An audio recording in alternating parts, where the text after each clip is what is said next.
Hello, everyone. Welcome back. If you've ever reached that strange point in your English journey where you understand almost everything on paper, but conversations still feel slightly stiff or overly calculated, then this deep dive is for you. It's a moment many advanced learners recognize. You know the structures, you know the vocabulary. You can write emails that sound perfectly polished, but when you're actually in a real conversation, something feels a bit mechanical, like the gears are turning, but the movement isn't fully smooth yet. Today, we're going to work on the exact skills that help you cross that invisible border between being highly proficient and being truly fluent in a natural, flexible, emotionally intelligent way. That shift often requires more than learning hard words. It's about mastering the kind of language real people use to express subtle feelings, build rapport, handle complexity, and navigate moments where the stakes are genuinely high. And to do that, we're going to analyze real-world conversations built around actual human situations, not textbook examples, not scripted dialogues made to sound clean and simple. We're talking about the kinds of interactions where people try to make sense of their stress, their relationships, their decisions, and their misunderstandings. Because that's the reality of C2 communication, using language to think out loud, to regulate emotions, to negotiate meaning, and to build connection. Before we dive into the dialogues, let's ground ourselves in something practical. Language learning at the C2 level is not a straight climb. It's more like a long-distance trail with sudden turns, unexpected drops, and stretches where you might feel like nothing is happening. Some days, your progress feels explosive, almost electric, and on other days, you might feel stuck, foggy, or overwhelmed by the details. That fluctuation is normal. It's part of the process. Your goal isn't perfection, it's integration. How do you combine vocabulary, structure, tone, emotional awareness, and storytelling into something that feels real and effortless? That's what we're building today. To start, we'll examine 3 advanced words that show up in everyday English far more often than you might expect, especially when people talk about chaotic schedules, unexpected opportunities, and the feeling of being completely overloaded. These words help express ideas with precision and texture, and when used correctly, they instantly elevate the clarity of your speech. The first word is frantic. It sits somewhere between busy and panicked, but it carries a distinct emotional edge. When native speakers say a day was frantic, they mean it was fast-paced to the point of discomfort, where tasks overlap and their brain feels stretched thin. It's not total chaos, but it's close enough that you feel like you're barely keeping things together. You've probably heard people say something like, "The morning was completely frantic. I didn't even have time to breathe." That's not just being busy. It's being mentally pulled in several directions at once.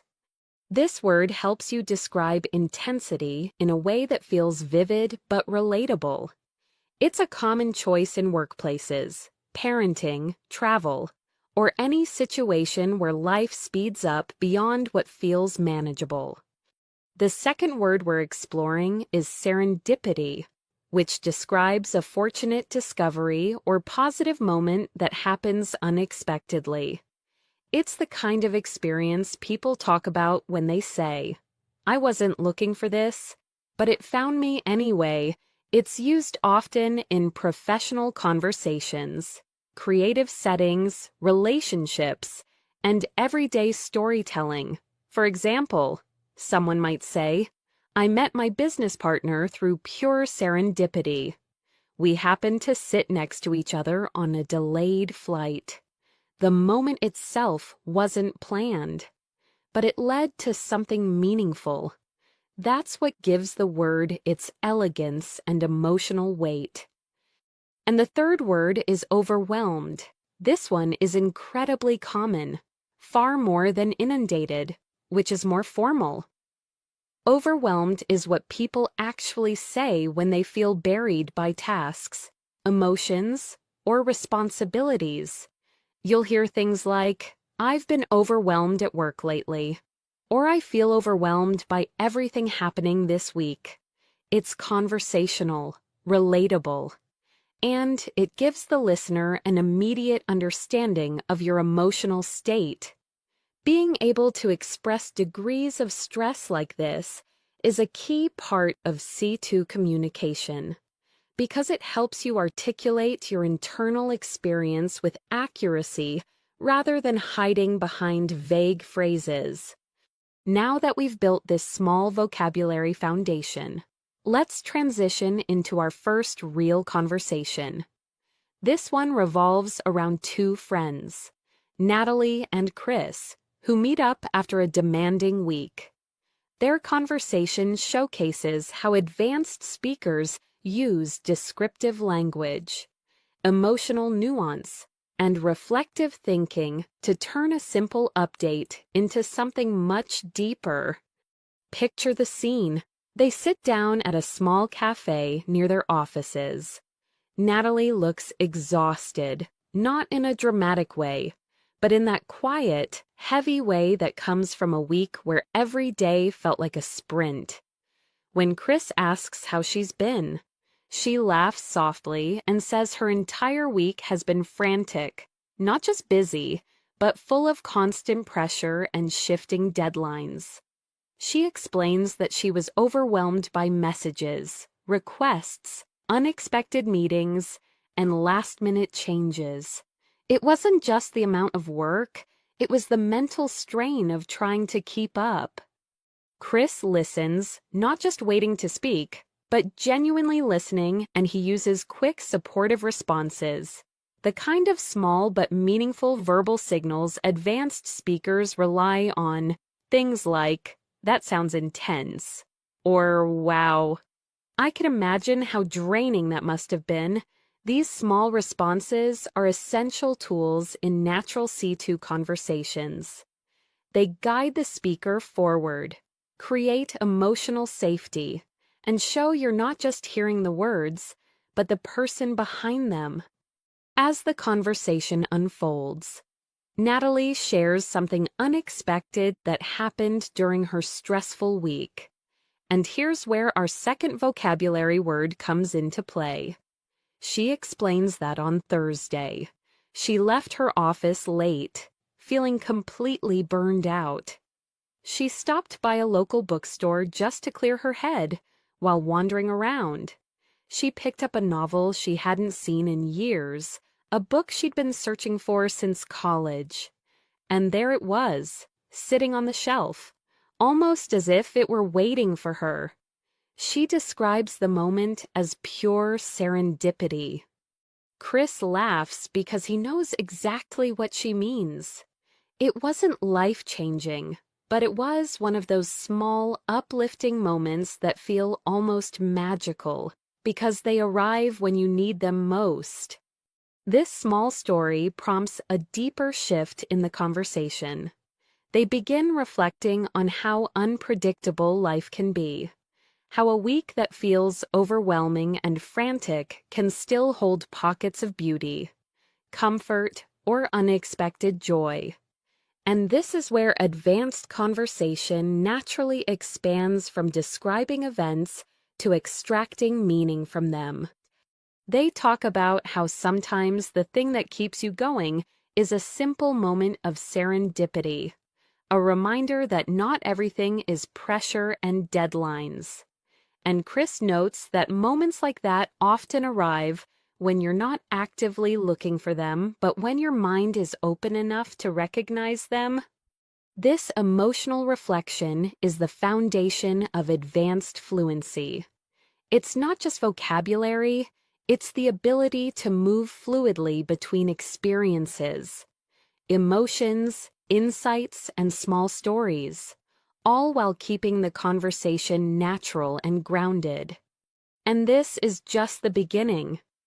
Chris then leans back in his chair, thinking for a moment before sharing something from his own week. He explains that he also had a series of overwhelming days. But the part that really got to him wasn't the workload itself. It was the feeling of constantly being on, constantly responding, constantly adjusting. He describes it as one of those weeks where your brain never truly rests, even when you finally get home. And he uses a phrase many native speakers rely on. I felt mentally stretched thin. It's a simple expression, yet it captures the exhaustion of trying to keep your thoughts organized when everything feels like it's happening at once. Natalie nods immediately because she understands that feeling too well. She says that when stress piles up, everything seems louder: emails, messages, even small inconveniences. But what she finds interesting is that despite the frantic pace, moments of clarity can still appear unexpectedly. That's when she brings the conversation back to her bookstore experience, saying that the simple act of holding that book reminded her she still has parts of her life untouched by work, untouched by pressure, something that belongs entirely to her. Chris smiles and adds a phrase common among native speakers. Sometimes the universe throws you a small lifeline. Whether you believe in luck, timing, or just coincidence. These moments feel grounding. They give you something to hold on to. And this is where Natalie's energy shifts. Her posture relaxes. She begins to reflect not just on the stressful week, but on the underlying reasons she felt so overwhelmed. She explains that the work itself wasn't the issue. It was the constant feeling that she had to keep up, to perform, to respond instantly, she says. It's like I'm always in reaction mode instead of actually living intentionally. That phrase, living intentionally, is something you hear often among native speakers who are struggling to balance their priorities. It points to a desire for more control, more clarity, more purpose. Chris listens closely, offering gentle prompts like, "What do you think triggered that? And do you feel that often?" These short questions are crucial elements of C2-level interaction. They guide the conversation deeper without dominating it. They show curiosity rather than judgment. Natalie considers the question. She explains that somewhere along the line, she stopped giving herself permission to slow down. She got so used to being productive that she forgot how to rest without guilt. And she realized that every time she felt overwhelmed, she blamed the workload instead of examining her habits. This reflection leads to the introduction of our next concept, the emotional layer of advanced communication, being able to express not just what happened, but why it affected you the way it did. This requires vocabulary that is both simple and precise.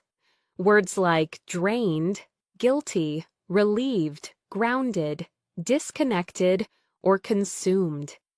These are the emotional building blocks real speakers use daily. Chris recognizes the shift and responds with something supportive but authentic. That makes total sense. When you're stuck in that cycle, it's hard to even notice you're in it.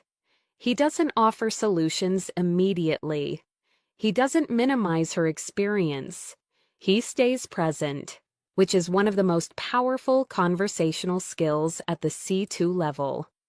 Then he shares his own moment of clarity from the week. He explains that on Wednesday. After a long string of meetings, he went out for a short walk just to breathe, and without planning it, he bumped into an old friend he hadn't seen in years. What started as a quick hello turned into a meaningful 20-minute conversation that shifted his whole mood. He calls it a small reset, a phrase native speakers use to describe those brief experiences that help you recalibrate mentally. Natalie laughs because she can picture exactly how that feels. The spark of connection, the unexpected comfort, she says. It's amazing how something so random can completely change the tone of your day. And Chris agrees, adding, "Those spontaneous interactions remind you you're still human, not just a task machine." They pause for a moment, letting that idea settle. And this natural pause is important. In advanced conversations, silence isn't awkward. It's a sign of processing, of mutual understanding. It gives space for emotions to settle and new thoughts to rise. Then Natalie leans forward, her tone shifting with curiosity.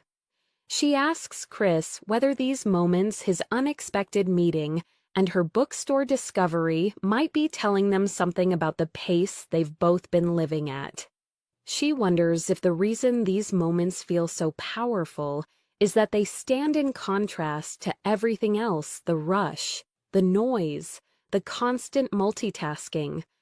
Chris nods thoughtfully and says, "Maybe it's not the moments themselves.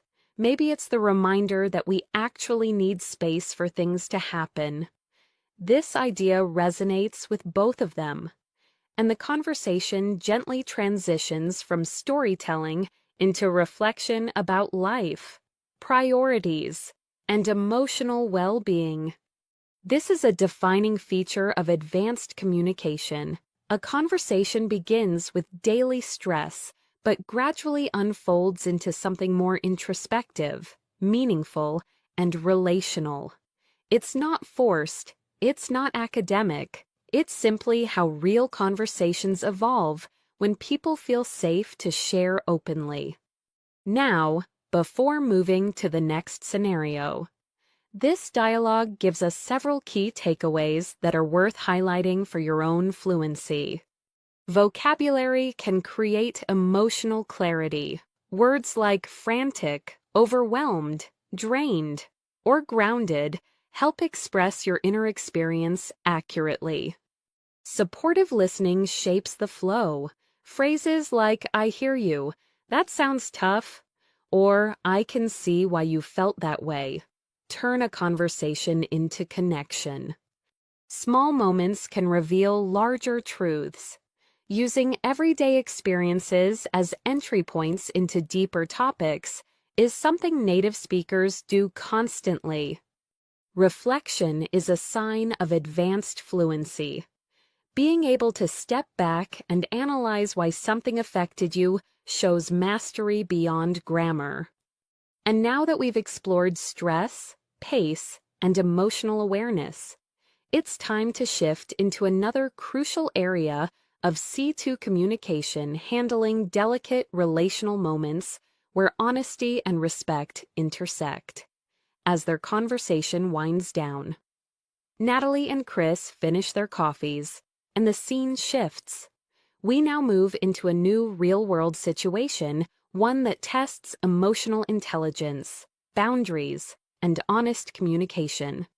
This scenario centers around two friends, Mia and Jordan, navigating a sensitive issue about expectations, financial pressure, and the fear of disappointing someone you care about.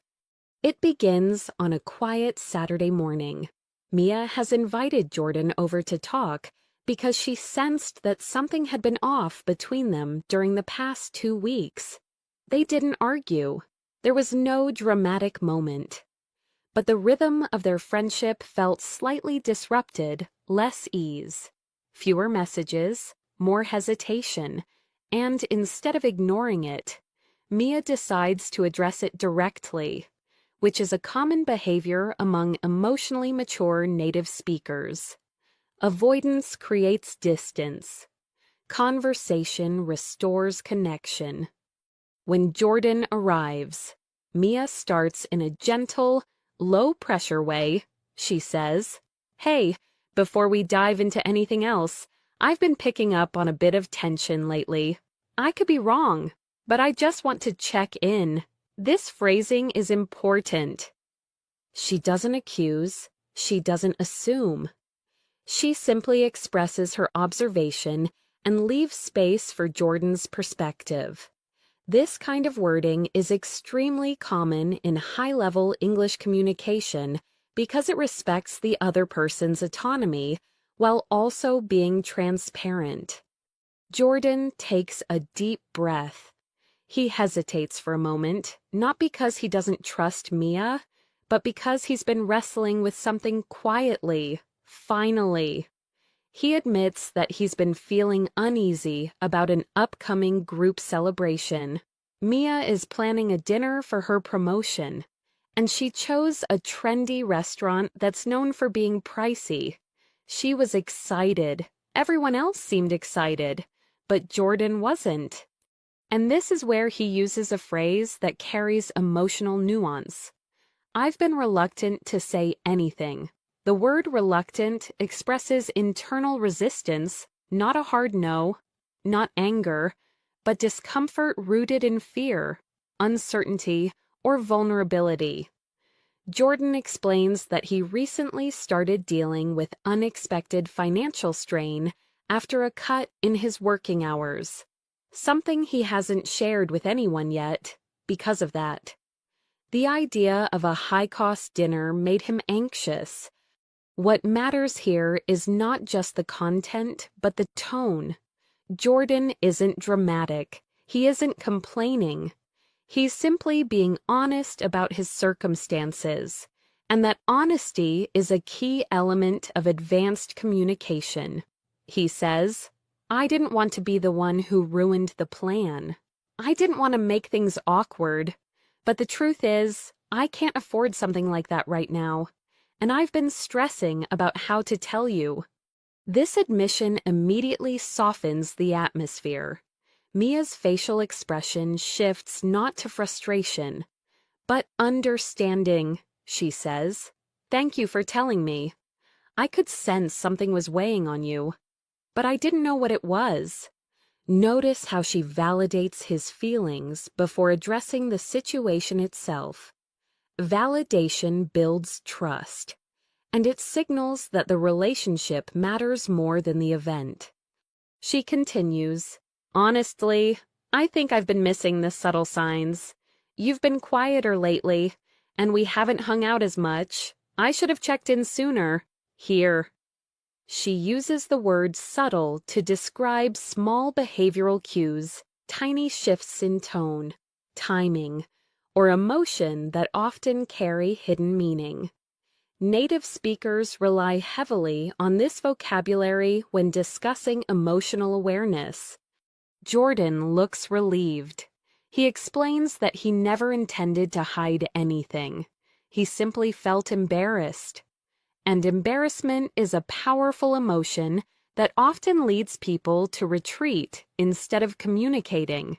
He says, "I know it's not a huge deal in the grand scheme of things, but I really didn't want to disappoint you." Mia shakes her head gently. "You're not disappointing me, if anything. It means a lot that you trust me enough to tell me how you're actually feeling." Her tone is warm but firm, embodying something essential assertiveness combined with compassion. In English-speaking cultures, being assertive doesn't mean being loud or demanding. It means being clear, honest, and respectful, and Mia models that perfectly here. She then admits something unexpected. She wasn't fully comfortable with the original plan either. She chose the expensive restaurant because she thought that's what people expected for a celebration, not because she genuinely wanted it. In her words, I felt like I was supposed to make it fancy, even though a smaller, more relaxed evening sounds way more like me. This revelation surprises Jordan. It also shifts the dynamic entirely, suddenly. The issue isn't just Jordan's financial stress, it's a shared misunderstanding, both of them hiding their true preferences because they assumed the other wanted something else. This happens constantly in real friendships and relationships. Two people acting based on imagined expectations instead of honest communication. Jordan laughs quietly, shaking his head, so we were both uncomfortable, and neither of us said anything, and Mia replies, "Pretty much. That's what happens when we try to be polite instead of honest." This mutual admission transforms the tone of the conversation. What started as tension becomes connection. Mia suggests an alternative, a small dinner at her apartment with home-cooked food, something warm, affordable, and personal. Jordan smiles immediately. "That sounds perfect," he says, genuinely relieved. This shift demonstrates one of the most important communication skills at the C2 level, the ability to pivot. To recognize when a plan no longer serves the people involved and change direction with care and respect. But the conversation isn't over yet. Jordan uses this moment of honesty to share something deeper. He says, "I think I've been avoiding talking about money because it makes me feel less capable, less put together." Mia responds, "We all go through tough seasons. It doesn't define you, and it doesn't make you any less of a friend." This right here is advanced fluency, not just linguistically, but emotionally. Being able to articulate shame or fear, and being able to respond with empathy, shows maturity in communication that no vocabulary list alone can teach. As the conversation wraps up, Jordan expresses gratitude, not with grand speeches, but with a simple, authentic line native speakers often use. "I really appreciate you listening. It means more than you know." Mia smiles and says, "Always. That's what friends are for. Next time, let's just promise to be a little more upfront with each other." They laugh, and the tension dissolves completely. This scenario teaches several powerful lessons for your own English fluency.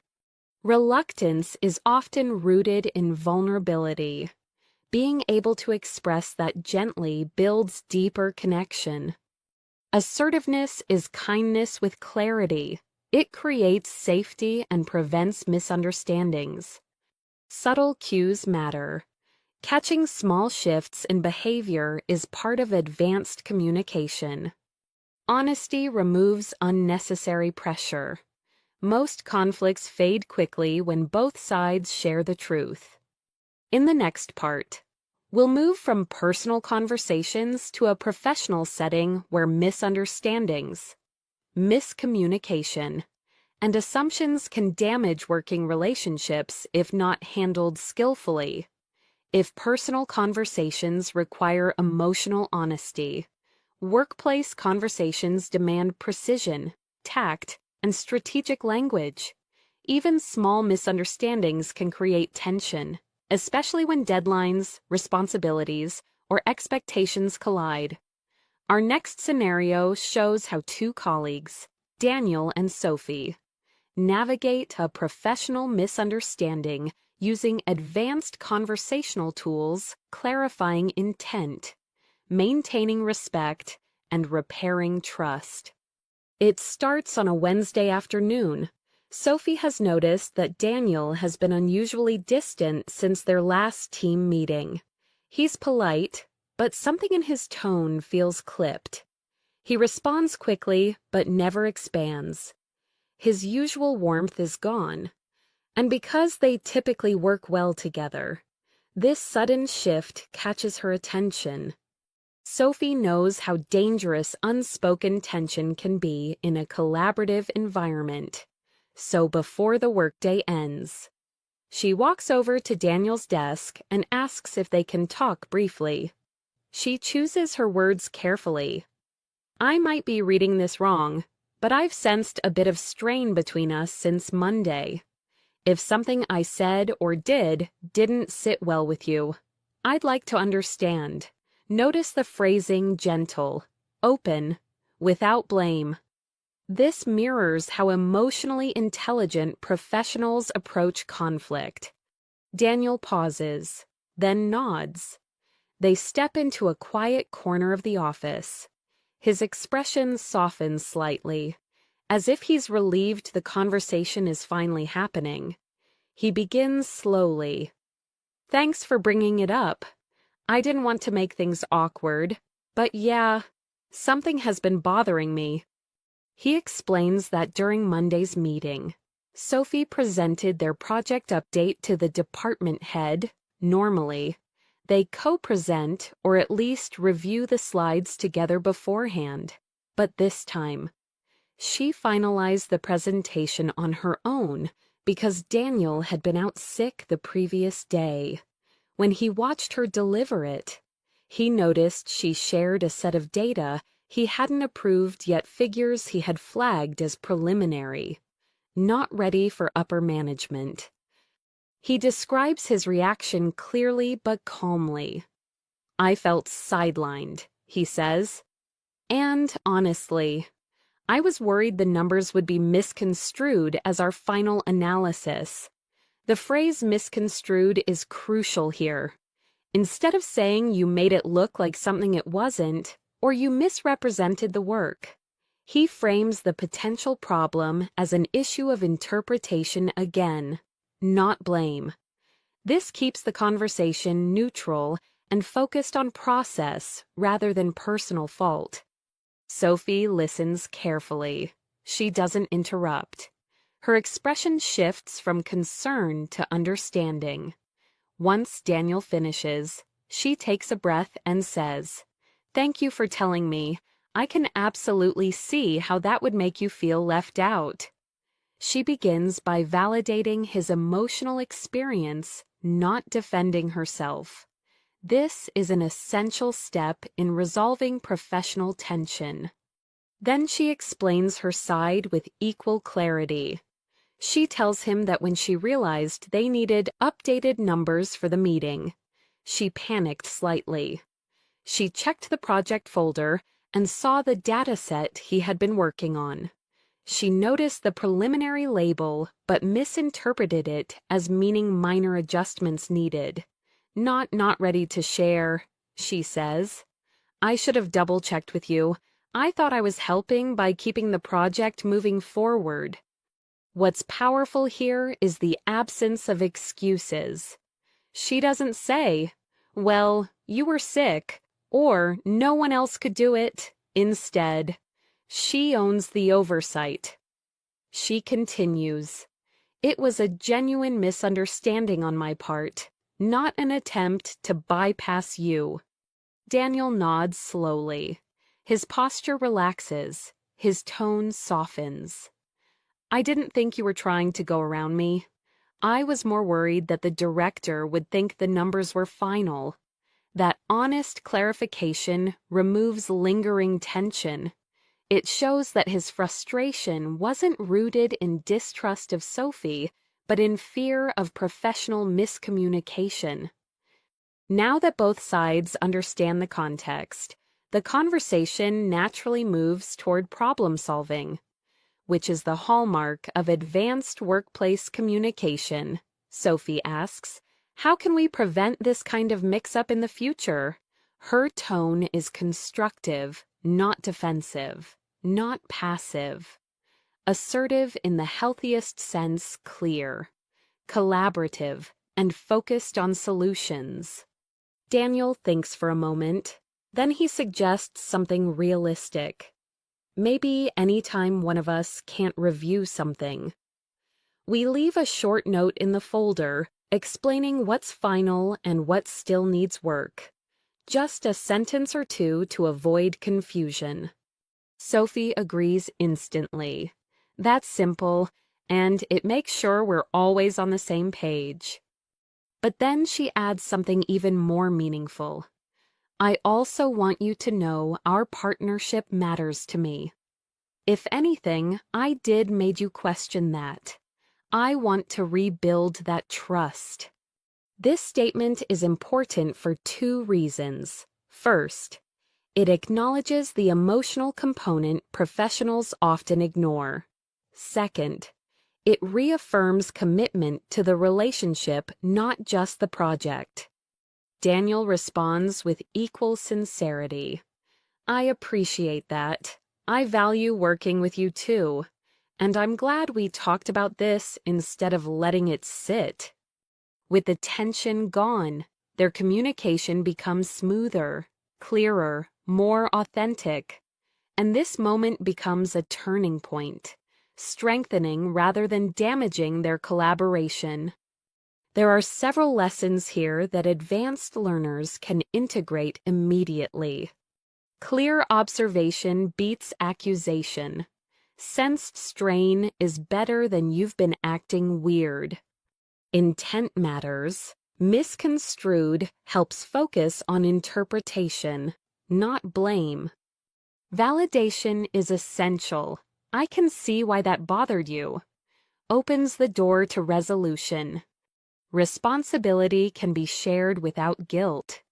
Mutual understanding prevents defensiveness. Assertiveness is collaborative. Asking, how can we prevent this, transforms the dynamic. Repair is as important as explanation. Reaffirming trust ensures long-term teamwork. Now that we've explored professional resolution, the next part of this deep dive will take us into a different kind of advanced communication confronting internal conflict, identity, purpose, and the emotional weight of major decisions. These conversations demand not just vocabulary, but clarity of thought, vulnerability, and careful phrasing. We'll move into our next scenario, a life-changing career crossroads, where language becomes the bridge between confusion and clarity. Our next scenario shifts from the external world of deadlines and workplace misunderstandings to something more internal, personal, and emotionally layered. It's about the kind of conversation people have when they are facing a major life decision, a pivot point where logic, ambition, fear, and identity collide. These conversations are some of the hardest to navigate, even for native speakers, because they require clarity without rigidity and honesty without emotional overload. This scenario features two longtime partners, Ethan and Claire, sitting at their kitchen table late in the evening. The room is quiet, except for the soft hum of the refrigerator. Claire has sensed for weeks that Ethan has been wrestling with something heavy, something he hasn't been ready to articulate. He still goes to work, still does his chores, still talks about daily things, but there's a subdued energy around him, a distance in his eyes that feels unfamiliar. Ethan finally breaks the silence. He begins with a line that instantly signals emotional depth. I've been doing a lot of thinking lately, and I need to talk to you about something that's been weighing on me. The phrase weighing on me is one native speakers often use to describe emotional pressure that builds internally. Claire sets down her cup and listens without interrupting. She already senses the seriousness behind his tone. She says softly, "I'm here. What's been going on?" Her response is open, calm, and inviting a model of emotionally intelligent listening. Ethan takes a breath, trying to find the right words. I think I've reached a point where I can't ignore how disconnected I feel from my work. It's like I'm showing up physically, but mentally I'm somewhere else. I keep asking myself whether this career is actually aligned with who I am anymore. This idea of alignment, whether your external life matches your internal values, is a frequent theme in deep English conversations. It's how people express the sense of living in a way that contradicts their deeper purpose. He continues, I've been pushing through it because the job is stable. It pays the bills. It gives us security. But lately, it feels like every day I stay, I'm drifting further from the person I want to be. Claire listens carefully. She doesn't rush to fill the silence or fix the issue immediately. She senses that Ethan needs space to fully articulate his thoughts before any discussion about solutions. This patience is crucial. Many advanced-level English speakers demonstrate fluency not through complexity, but through emotional pacing, knowing when to speak and when not to. Ethan then shares the moment that triggered everything. A few weeks ago, he helped his friend Lucas prepare for an art exhibit. He had spent an evening surrounded by paintings, sketches, and the raw energy of creative work. And something inside him shifted. He describes it as a kind of awakening, not dramatic, but undeniable. He says, it wasn't just a nice evening. It felt like a reminder of something I've been shutting out for years, something I used to care about deeply. Then he adds a phrase that carries weight. It hit me harder than I expected. This is how native speakers often describe emotional realizations that arrive suddenly and powerfully. Claire finally speaks. It sounds like this wasn't just a passing feeling. It sounds like something real. She's inviting him to go deeper without forcing him. Ethan nods. Exactly. I don't think it was just nostalgia. I think it was clarity. And now I'm questioning whether I can keep pretending I'm fine at my current job. I don't want to look back in 10 years and feel like I wasted my chance to live a life that feels meaningful. This is where the emotional stakes rise. He's not simply tired, he's confronting the fear of regret, one of the themes that drives the most profound human decisions. This fear is universal, and skilled speakers rely on specific phrasing to express it. Words like meaningful, purposeful, authentic, and fulfilling appear often in conversations about life direction. Claire lets the silence sit for a moment, absorbing what he said. Then she asks a grounding question. Are you thinking about leaving your job? Her tone is neutral, not panicked, not judgmental. She's clarifying, not assuming. Ethan hesitates. I don't know yet. Part of me wants to leave tomorrow, and another part of me is terrified of what that would mean for us. The financial risk, the uncertainty, the possibility that I might fail. I'm torn between wanting freedom and wanting stability. This kind of internal split is extremely common in English conversations, especially among adults dealing with responsibility. The phrase "I'm torn" is natural, relatable, and emotionally transparent. Claire reaches across the table and places her hand on his. Thank you for trusting me enough to say this out loud. Again. She validates before analyzing. Then she continues gently. I won't pretend I'm not scared when I hear you talk about leaving a stable job, but I don't want you to stay somewhere that eats away at you. Here we see emotional complexity, fear mixed with empathy, concern mixed with support. This is advanced communication at its core.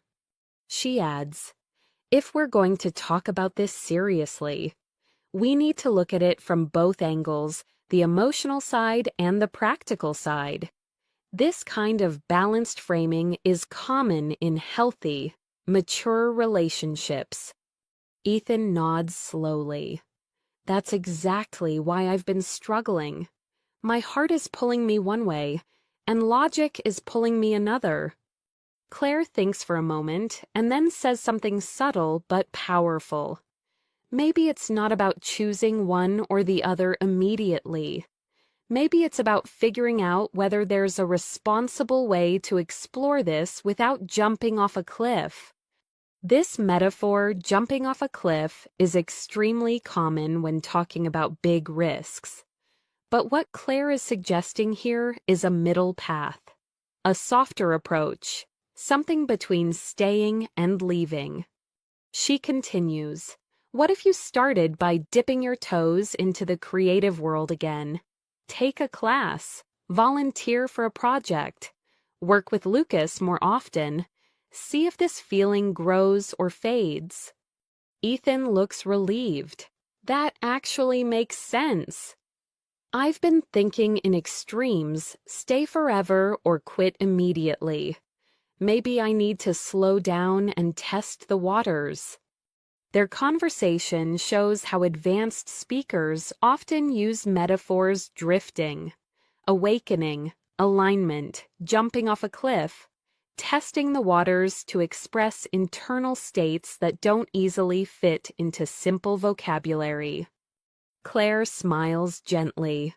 We don't have to have all the answers tonight, but we can make a plan, together. This final line reinforces collaboration, partnership, and shared responsibility cornerstones of high-level interpersonal communication. The key lessons from this scenario: advanced fluency requires emotional accuracy. Phrases like "I'm torn," "It's been weighing on me," or "I feel disconnected" communicate real internal conflict. Metaphors make abstract feelings tangible. Native speakers frequently rely on visual language to express psychological states. Balanced communication creates safety. Acknowledging both feelings and practicality prevents conversations from becoming reactive. Clarity grows through dialogue. Speaking thoughts out loud helps organize them. Conversation becomes a tool for self-understanding. Next, we'll move to another reality: how people repair trust when intentions are misunderstood, and how specific phrasing can turn tension into transparency. Before we move forward into new material, we transition into a fresh situation that continues the theme of emotional clarity, but with a different focus: misinterpreted intentions, and the delicate work of rebuilding understanding when someone feels hurt, unseen, or misunderstood. These situations are incredibly common in real life, and the way native speakers navigate them involves subtle phrasing, careful pacing, and a deep awareness of tone. This new scenario takes place between two close friends, Ava and Marcus. Normally, their conversations flow effortlessly. They joke, they confide, they make plans. But recently, Ava has sensed a noticeable shift. Marcus has become withdrawn. Shorter replies, slower responses, less eye contact. And because she knows him well, she recognizes this isn't random moodiness, it's discomfort. One evening, after they meet for a quiet walk around their neighborhood, Ava gently opens the door to the conversation. She says, "Hey, I've been picking up on a change in your energy lately. If something's on your mind, I'd really like to understand." This phrasing is intentional. She describes what she observes rather than assigning meaning to it. Change in your energy is soft but clear, avoiding loaded interpretations like "you've been acting weird." Marcus exhales. almost as if the question releases something he's been carrying.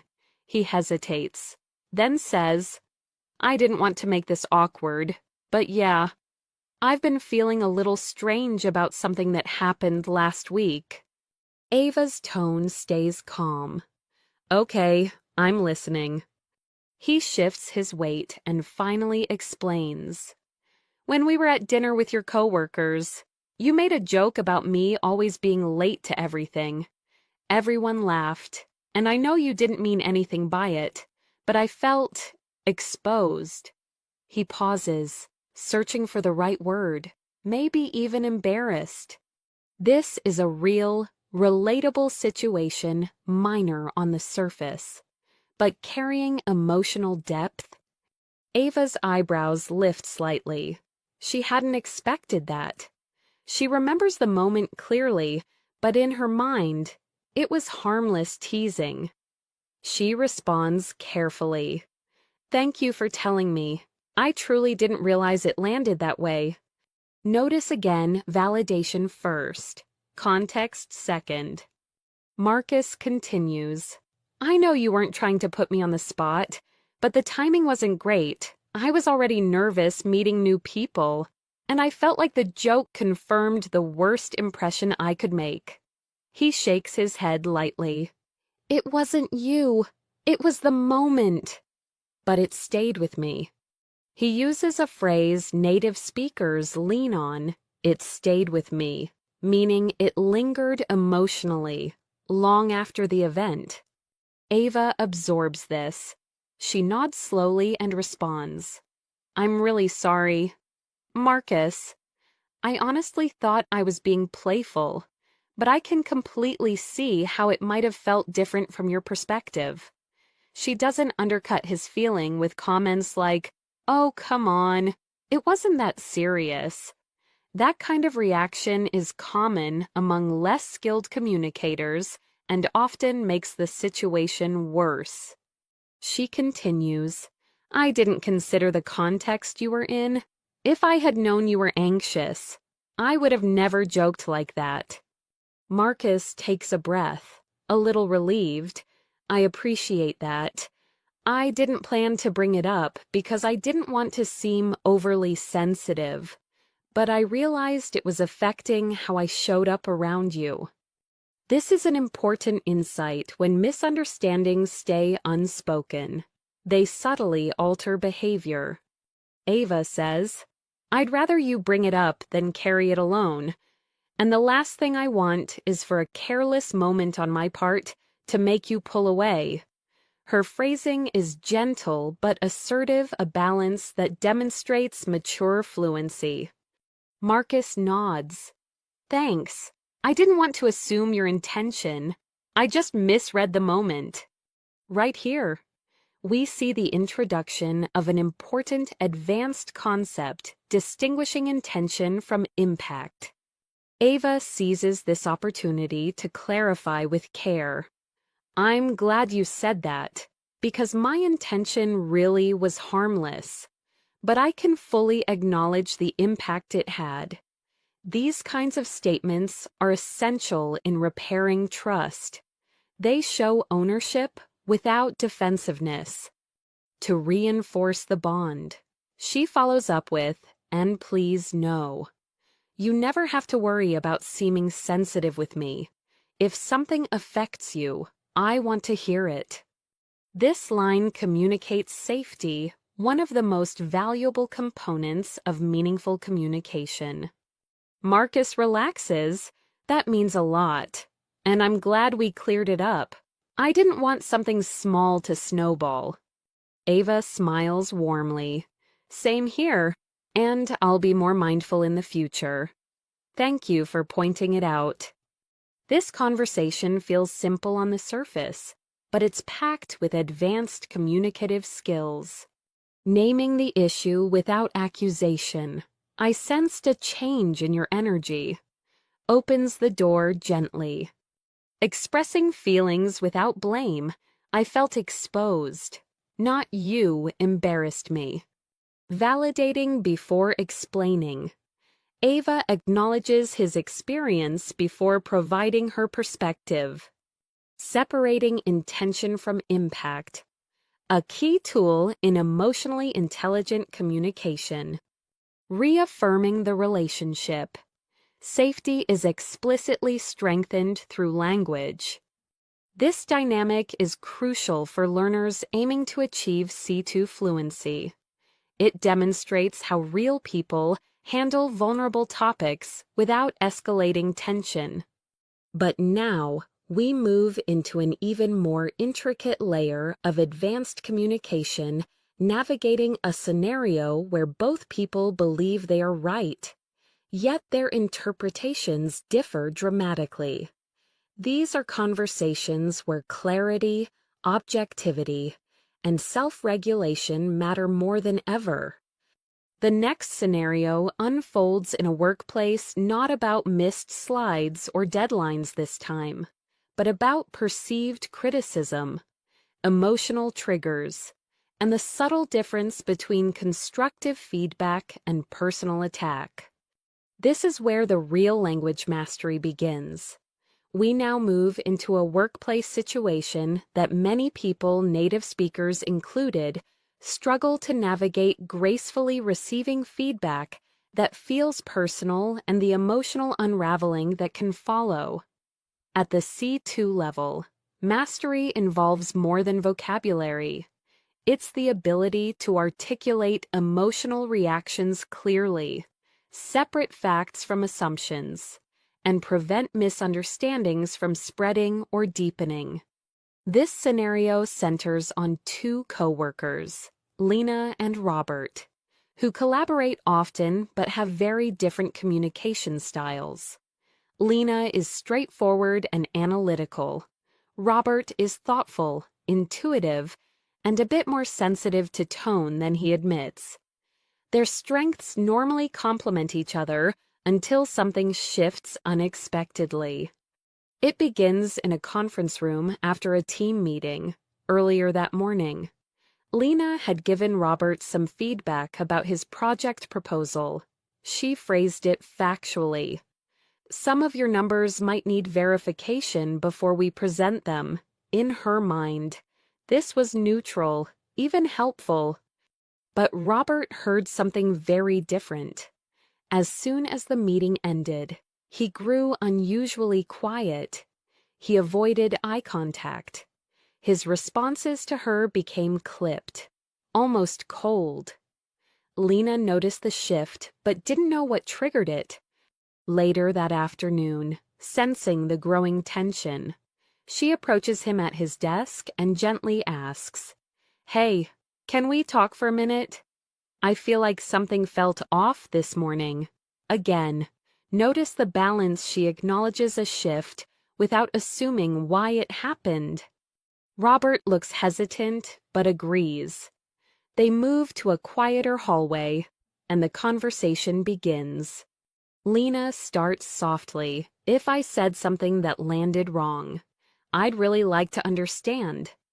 This phrase, "landed wrong," is common among native speakers when referring to unintended emotional impact. Robert sighs, gathering his thoughts. "Honestly, the comment you made about my numbers, it felt like a public criticism. It caught me off guard." Lena's eyebrows raise slightly. She genuinely didn't see her remark that way. "I'm really sorry it felt like that," she replies. "That wasn't my intention at all." But Robert isn't done.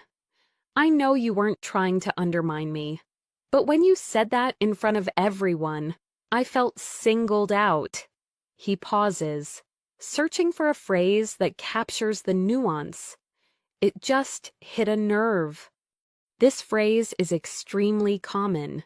"Hit a nerve" describes a comment that unintentionally touches on a sensitive area, often because of stress or insecurity. Lena listens closely. She doesn't rush to defend herself. Instead, she says, "Thank you for telling me. I honestly thought I was being practical.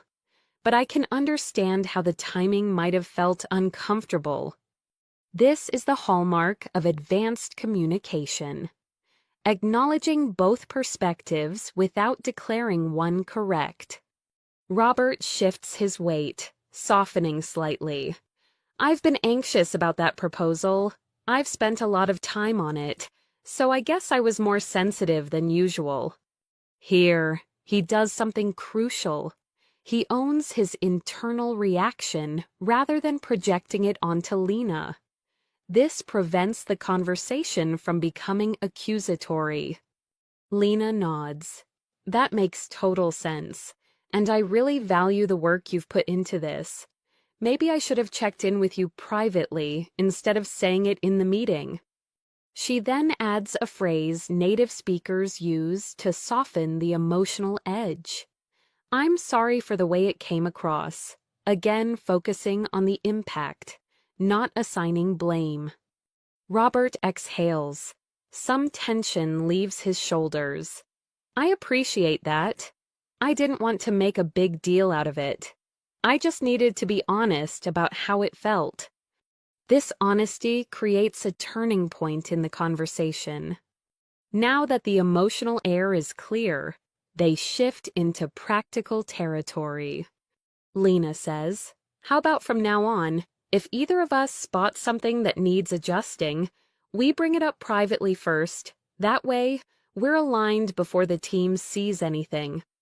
Robert smiles slightly. That would help a lot. And I'll try not to jump to conclusions about your tone. Sometimes I let my stress color things. This moment is key. He acknowledges the influence of his emotional state on interpretation, one of the most advanced forms of self-awareness in communication. Lena responds warmly. It's normal. We all have days where things feel heavier than they are. Their conversation ends not only with the misunderstanding resolved, but with their professional relationship stronger than before. They didn't just fix the issue. They learned how to communicate better going forward. Several notable C2-level strategies appear in this exchange. Naming emotional triggers calmly. It hit a nerve. I felt singled out. Both express emotion without blame. Clarifying intention without invalidating impact. I didn't mean it that way, but I understand how it came across. Repairing trust directly. I'm sorry for the way it landed. Co-creating future habits. Let's talk privately first next time. Recognizing internal bias. I let my stress color things. This kind of communication is not about fancy vocabulary. It's about clarity, honesty, and emotional maturity.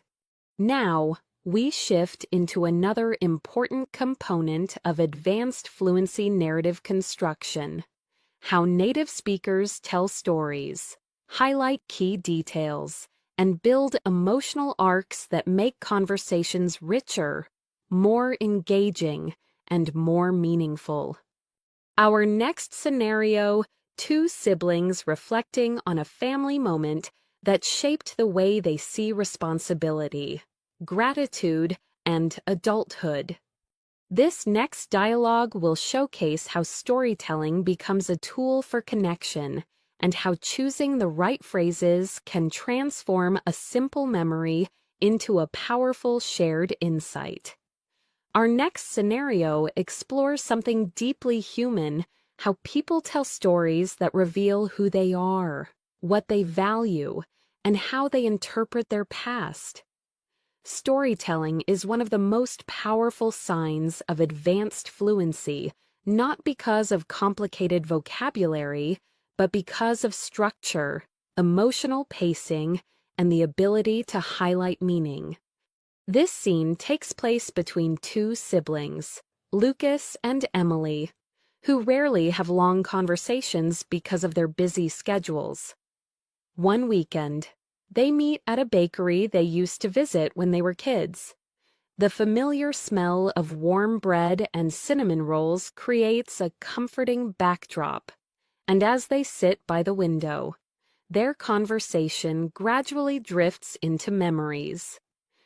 Emily begins with a simple, nostalgic line.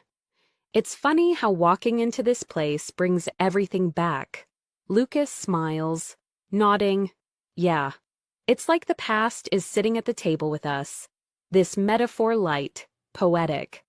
But natural is the kind of phrasing advanced speakers use without forcing it." Emily takes a sip of her coffee and says, "Do you remember that winter when Mom got sick and Dad had to work late every night?" Lucas nods immediately. "Of course. Everything felt heavier back then." Emily continues, "I've been thinking about that time a lot recently. Back then, I didn't realize how much pressure you were under." Lucas raises an eyebrow. "Me, I thought you were the one carrying everything." This small moment sets the stage for a deeper narrative. Emily explains, "I was overwhelmed, sure, but you were the one who always stepped in whenever something slipped through the cracks. You acted like it was no big deal, but I could tell you were stretched thin." She uses the phrase stretched thin, a common, natural expression describing emotional or mental exhaustion. Lucas laughs softly. "I didn't think you noticed." "I did," Emily replies. "You always tried to hide it." She pauses before adding something she's never said out loud. "I think that was the moment I realized you weren't just my brother. You were someone I could rely on." Lucas is quiet, absorbing her words. He hadn't expected the conversation to take this turn. "Honestly," he says, "I didn't feel reliable. I felt like I was stumbling through everything. I didn't know what I was doing." Emily shakes her head gently. "But that's exactly what made it meaningful. You showed up anyway, even when you were scared or exhausted. This framing honoring effort over perfection is deeply rooted in how native speakers talk about emotional growth." Lucas sighs, almost relieved. "I guess I've always carried this feeling that I failed during that time, that I should have been stronger or calmer. I never thought of it the way you just described." His voice softens. "It's strange how two people can live through the same moment and walk away with completely different interpretations." "That's the thing about family memories," Emily replies. "They're shared, but also personal." This reflection opens the door to a deeper emotional truth, Emily adds. "I've always wanted to tell you this, but I didn't know how. You weren't perfect, but you were present, and that meant everything." Lucas feels a lump in his throat. He admits, "I've been carrying guilt about that winter for years. Hearing your version, it takes a weight off." Phrases like "take a weight off" are natural ways to describe emotional relief. Emily smiles softly. "That's what conversations are for." Lucas leans back, suddenly reflective. "You know, I think that winter shaped how I see responsibility. I felt like I had to grow up overnight, and ever since then, whenever something stressful happens, I go into this automatic mode where I try to fix everything myself." Emily nods knowingly. "You still do that?" Lucas chuckles. "Yeah, it's not the healthiest habit, is it?" She replies, "It's not unhealthy, but it might be exhausting." Then she adds, "You don't always have to be the one holding everything together." He considers this. "I guess I've never learned how to ask for help without feeling like I'm burdening someone." Emily responds with one of the most emotionally intelligent lines native speakers use. "Asking for help isn't a burden, It's an invitation. It tells people you trust them. This sentence shifts something inside Lucas. He sits quietly for a moment before admitting, "I've never thought of it that way." Emily then shares her own reflection. "That winter also shaped me. I learned how strong people can be when they're supported, even if the support is imperfect." Lucas smiles. "You know, I always assumed you saw me as the one who was falling apart. It never crossed my mind that you saw me as strong." Emily leans forward. "That's why we need conversations like this. They fill in the missing pieces."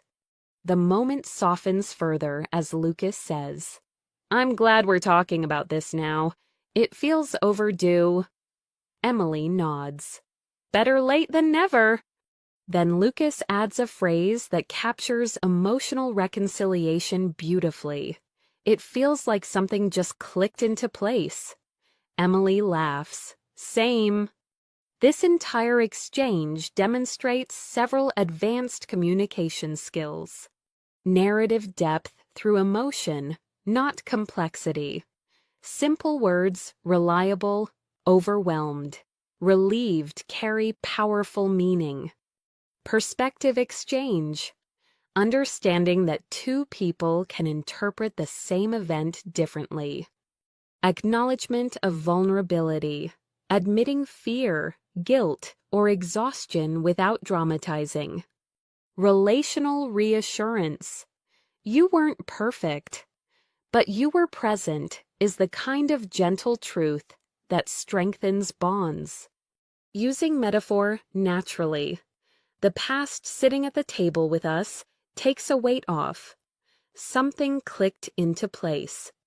Each of these expressions adds texture without sounding exaggerated. Their conversation ends with something quiet but powerful, a shared understanding that the past didn't break them, it shaped them, and that their versions of those memories now fit together like two halves of one story. But our deep dive isn't finished yet. Next, we shift to a more analytical exploration, how people articulate complex decisions while balancing logic, fear, and emotional stakes. This final long scenario brings together everything we've practiced: nuance, advanced vocabulary, emotional clarity, and real-life decision-making. Our final scenario brings us into the heart of complex decision-making, the kind that keeps people awake at night, where logic and emotion wrestle for control. These conversations show the highest level of English communication because they require precision, vulnerability, and the ability to articulate abstract thoughts without losing clarity. In this situation, two close friends, Daniel and Priya, meet at a quiet rooftop lounge after work. The city hums softly below them, lights flickering like a restless sea. Daniel has been unusually quiet all evening, his mind clearly elsewhere. Priya senses it and finally asks, "You've been distant tonight. What's going on?" Her tone is gentle but direct, exactly how native speakers address emotional withdrawal when trust is already established. Daniel exhales, rubbing his hands together. "I've been carrying something for a while, and I think I'm finally ready to talk about it." Priya nods. "I'm here. Take your time." These simple lines demonstrate emotional permission, an important aspect of deep communication. Daniel begins slowly. "I'm thinking about leaving my job." Priya's eyebrows lift, not in shock, but in recognition of the weight of the statement. "That's huge. What brought this on?" He searches for the right words. It's not one moment. It's more like a pattern that's been building for months.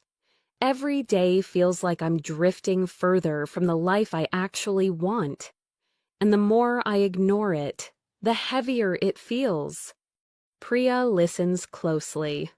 Words like drifting and heavier tell her this isn't just dissatisfaction, it's identity-level discomfort. Daniel continues, I've spent the last 10 years climbing this ladder because I thought it was the smart thing to do.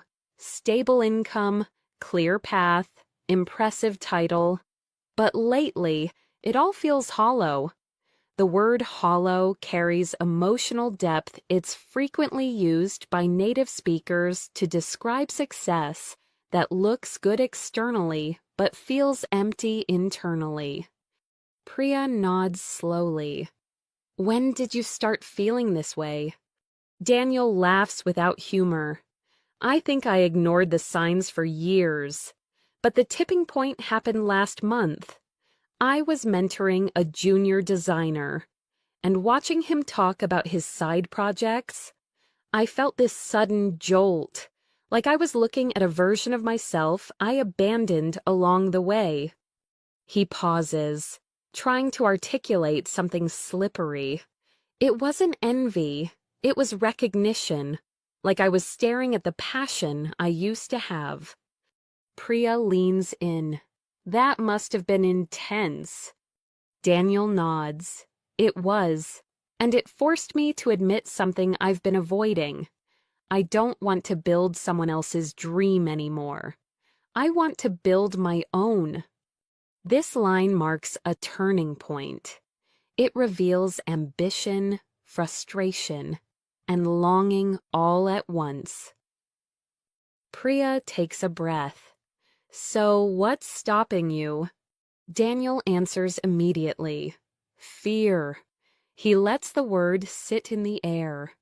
Fear of instability. Fear of disappointing people. Fear of making the wrong choice and realizing I threw away the security I worked so hard for. He shakes his head. I keep imagining every worst-case scenario. Priya's voice softens. That's understandable. Fear is part of any major transition, Daniel adds. But it's not just fear, it's responsibility. I've built my entire life around being dependable, predictable, reliable. Walking away from that feels irresponsible. Here, he uses a technique common in advanced emotional conversations, naming the competing values. Security versus authenticity, stability versus fulfillment, external expectations versus internal truth. Priya takes a thoughtful pause before responding.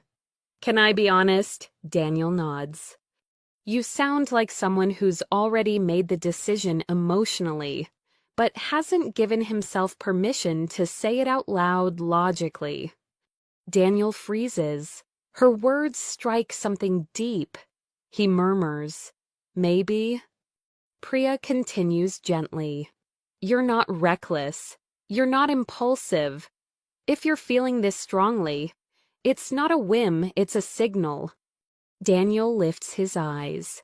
But what if the signal is wrong? Priya replies with a phrase native speakers use when confronting uncertainty. No path guarantees anything, but ignoring the truth you already feel, that's the one choice that guarantees regret. Daniel leans back, absorbing that. So what do I do? Quit tomorrow, take a leap of faith.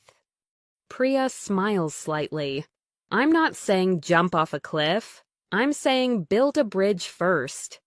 This metaphor echoes earlier scenarios. It's practical, grounded, and emotionally reassuring. She elaborates. Before you make any radical move, explore, test the ground, start small, take on freelance work, revive your creative projects. Build confidence in the new direction before you fully commit. Daniel sighs in relief. That actually feels doable. Priya nods. It's not about choosing instantly. It's about gathering enough clarity that the next step feels intentional, not rushed. Daniel looks out over the skyline. I just want my life to feel meaningful again. I'm tired of living in survival mode. Priya responds softly. Meaning comes from alignment, not avoidance. And you're finally listening to yourself. He smiles weakly, but it's the smile of someone who has just felt a weight shift slightly but noticeably.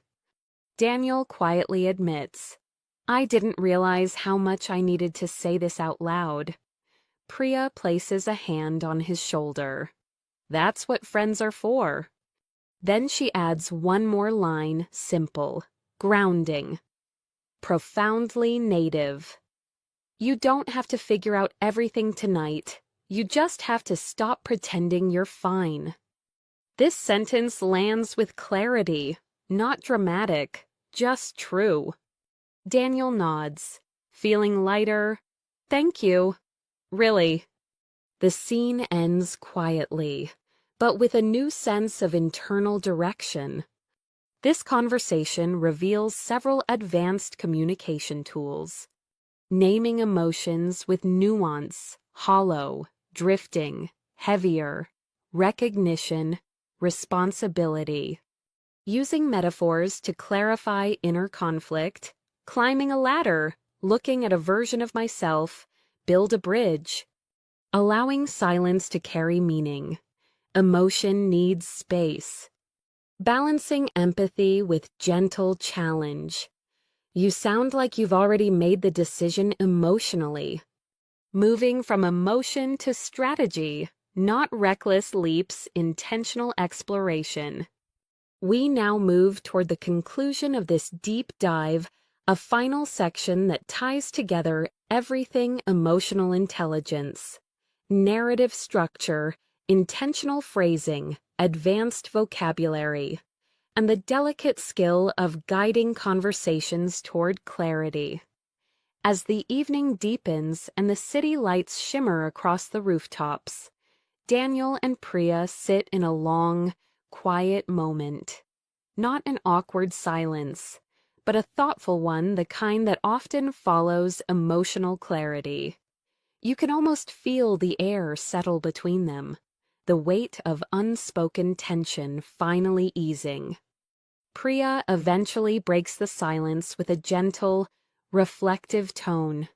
You know, she says, the hardest part of any turning point isn't the decision itself.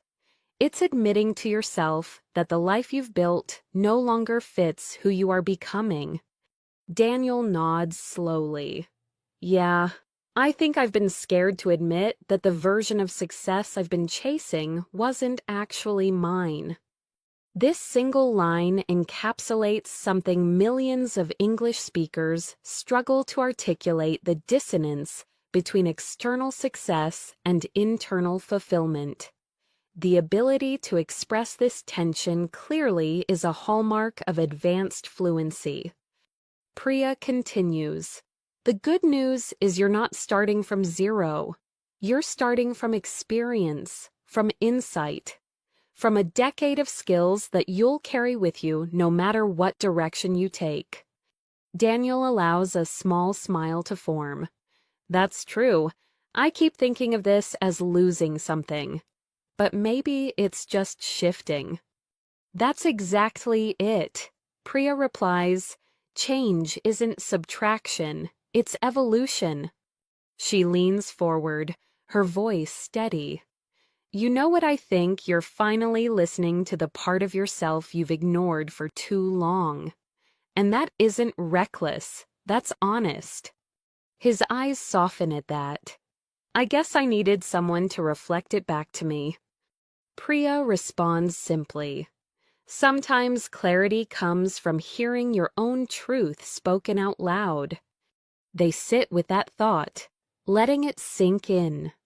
Then Priya adds a line that feels both grounding and liberating. You don't need a perfect plan. You just need an honest one. Daniel laughs quietly, a sound filled with release. Yeah, that feels right. He looks out over the skyline again, but this time with less heaviness. I think I'm ready to start building that bridge, slowly, thoughtfully, one piece at a time. Priya smiles warmly, and I'll be here cheering you on.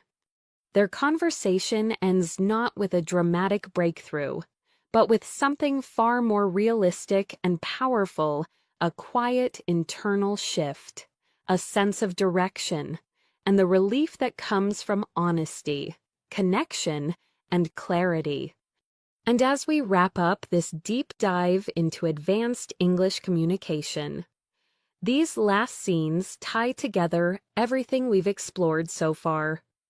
Throughout these scenarios, Natalie and Chris processing stress and serendipity, Mia and Jordan navigating vulnerability and hidden discomfort, Lena and Robert resolving workplace misinterpretation, Lucas and Emily reflecting on shared memories and emotional meaning, Daniel and Priya confronting identity, purpose, fear, and change. We've seen the real foundations of C2 fluency. Not complicated grammar, not obscure vocabulary, not academic analysis, but precision, empathy, pacing, emotional insight, and intentional phrasing. Here are the core principles that emerged across the conversations. State observations, not accusations. I sensed a shift. Instead of "you're acting differently," name your emotions clearly. I felt overwhelmed. It hit a nerve. I was torn. It felt hollow. Validate before responding. I can see why that would bother you. Separate intention from impact. I didn't mean it that way, but I understand how it landed. Use metaphors to express complexity. Building a bridge, drifting, carrying weight, awakening. Let silence be a tool, not a threat. It allows space for honesty. Reflective listening deepens connection. So what you're saying is, it sounds like, that must have felt. Collaboration solves tension. How can we prevent this in the future? What would help you feel supported? Honesty builds trust. Carefully delivered, honesty sustains it. Clarity isn't rushed. It's constructed. One moment after another.